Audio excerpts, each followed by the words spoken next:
ಅಣ್ಣ ನಿಲ್ಸು. ಯಾಕ್ಲಾ ಅಣ್ಣ ಫ್ಯಾಕ್ಟ್ರಿ ಸರ್ಕಲ್ ಇಂದ ಸಂಜೆ ಸರ್ಕಲ್ ಕಟ್ಟನು ಸಿಸಿ ಕ್ಯಾಮ್ರಾ ಕೊಟ್ಟೋರ್ಕಣ ಇವತ್ತು. ಮುಂದೆ ಪೊಲೀಸ್ ಬೇರೆ ಹಿಡಿತವ್ರೆ, ಹೆಲ್ಮೆಟ್ ಹಾಕೋಗು ಇಲ್ಲ ಫೈನ್ ಕಟ್ಬೇಕಾಯ್ತದೆ.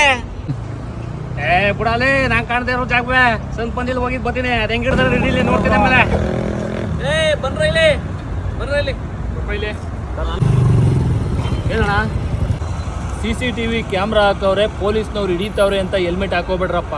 ನಿಮ್ಮನ್ನ ನಂಬ್ಕೊಂಡು ನಿಮ್ಮ ಹೆಂಡತಿ ಮಕ್ಕಳು ಮನೇಲಿ ಕಾಯ್ಕೊಂಡಿರ್ತಾರೆ, ತಂದೆ ತಾಯಿ ಕಾಯ್ಕೊಂಡಿರ್ತಾರೆ. ಅವರ ರಕ್ಷಣೆಗೋಸ್ಕರ ನೀವು ಅವರನ್ನ ನೋಡ್ಕೊಳ್ಳೋದಕ್ಕೋಸ್ಕರ ಹೆಲ್ಮೆಟ್ ಹಾಕೋಗಿ. ಪೊಲೀಸ್ನವರು ಅವ್ರಿಗೋಸ್ಕರ ಕಾನೂನು ಮಾಡಿಲ್ಲ, ನಿಮಗೋಸ್ಕರ ಕಾನೂನು ಮಾಡಿರೋದು. ಅದನ್ನು ತಿಳ್ಕೊಂಡು ಹೆಲ್ಮೆಟ್ ಹಾಕೊಂಡೋಗಿ ನಿಮ್ಮ ಪ್ರಾಣ ರಕ್ಷಣೆನ ನೀವು ಮಾಡ್ಕೊಳ್ಳಿ. ಸರಿ ಅಣ್ಣ, ಆಯಿತು. ಮನೆಗೆ ಹೋಗಿ ಹೆಲ್ಮೆಟ್ ಹಾಕೋಗ್ತೀವಿ ಅಣ್ಣ. ಥ್ಯಾಂಕ್ಸ್ ಅಣ್ಣ. ಆಯ್ತು ಹೋಗಿ. ಹೆಲ್ಮೆಟ್ ಧರಿಸಿರಣ್ಣ, ತಲೆಯ ಉಳಿಸಿರಣ್ಣ, ಅತಿ ವೇಗವೇ ಮರಣ, ದುಡುಕಬೇಡ ತರುಣ, ಬದುಕು ಬಂಗಾರ ತಿಳಿಯಣ್ಣ, ಬದುಕು ಬಂಗಾರ ತಿಳಿಯಣ್ಣ.